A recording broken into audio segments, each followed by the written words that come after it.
Yan, luma na pala yung modem niyo, sir, eh, no? Yun nga po, tatanong ka lang ba magkabit? Kailangan nyo. Kung ano sana, mapapalitan, bibilis din po kasi speed natin kasi yung bago natin yung modem, may 5G na. Ano yung magagamit sa conversion? Magkano ang ano nun? 2.5. 2.5 ang i-apply. Anong natin ito? Kung gusto nyo, ma'am, ano, no, kausapin yung team dito. May kakilala kasi sa loob yun.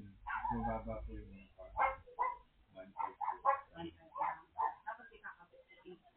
Ano po. May number kayo doon? May isipin na pa, andyan na. Ay, nandyan. Kunin yung number niya. Para ko sa kanya. Ayun lang, ma'am. Hindi na natin magagawa sa susunod. Kasi hindi natin ma-activate eh. Hanggang isisingit lang kasi natin sa ticket. Ay, ngayon. So, ano ba kung papapalitan niyo ngayon? Ano yung payment nun?